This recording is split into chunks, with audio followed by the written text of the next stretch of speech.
I abandoned my lazy wife in an airport. My wife, female 43, and I, male 47, have a daughter, female 21, who goes to college out of state. We will call my wife Meg and my daughter Jess. Jess is in her junior year of college. Over the summer she was employed by her university and was able to stay in the dorms. After summer she was moving out of the dorms and into her own apartment off campus. Meg and I live in the PNW, Jess goes to school on the East Coast. We usually go to visit Jess a couple times throughout the semester, typically parents' weekend and move-out day. She also comes home during the holidays. Let me start by saying that traveling with my wife is not a great experience. I am very type A. I like to have everything organized and make sure that we get where we need to be early, especially when traveling. My wife is the opposite, very go with the flow and we will get there when we get there. I do my best to meet in the middle, but not when traveling by plane. Last year, during parents' weekend Meg and I were going to fly out to see Jess. Our flight was at 10 a.m. Our airport isn't huge, but not a tiny airport either. I told my wife that we needed to be at the airport 90 minutes early, and we live about 30 minutes from the airport. This being said, I wanted to leave at the very latest by 8, since we would also need to park and walk a little bit. I of course got up at 6, to make sure everything was ready and accounted for. My wife does not like to get up early. It took me attempting to wake her up 5 times before she eventually got up at 7:40, then wanted to make coffee, shower, and eat a bowl of cereal. Let's just say that we didn't leave the house until 9.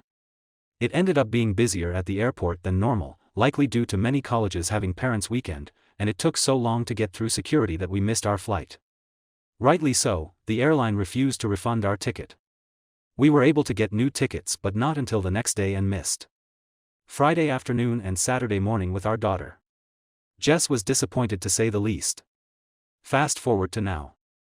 We were flying down for a long weekend to help her move. We take one flight from our town to a bigger town nearby, then fly from there to my daughter's college town. Again, it was a long morning of me pushing my wife to get her to move along. Due to the last airport mishap, I wanted to make sure I told her we needed to leave extra early so as to not miss the flight again. We got there on time, with a bit of time to spare, and my wife was annoyed.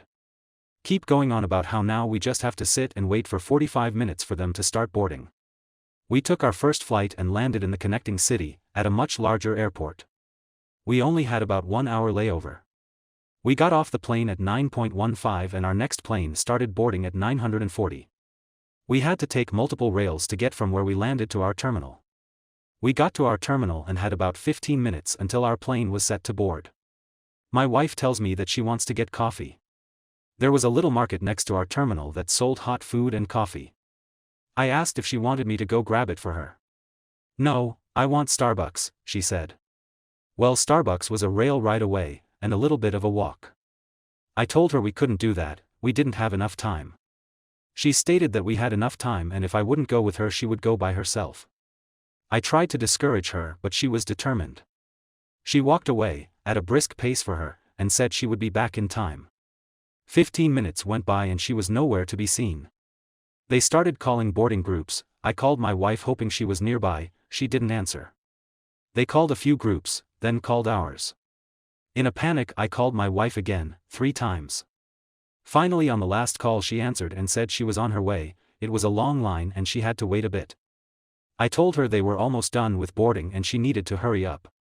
I waited by the gate but the attendant said they would need to shut the gate in 2 minutes. I waited and waited, but she didn't show up. The attendant asked if I wanted to board, otherwise she would have closed the gate. I tried to plead with her to wait a couple of minutes but she insisted that she couldn't. So, I boarded the plane. A few minutes later my wife calls me saying the attendant won't let her on, they had already removed the boarding ramp at that point. She told me I needed to tell them to let me off the plane to be with her and I said no. It is not fair to do this again to Jess. I said I told you we didn't have time but you decided to go anyway. I told her to go purchase a new ticket for the next flight and I would see her when she arrives. She got to Jess's school and seemed unbothered by the whole situation, and didn't even really talk about it. I thought maybe she realized it was her fault and just wanted to drop it. Boy was I wrong. We are now home and she hasn't talked to me since the trip, over a week ago, and is insisting that I am a jerk. So, am I the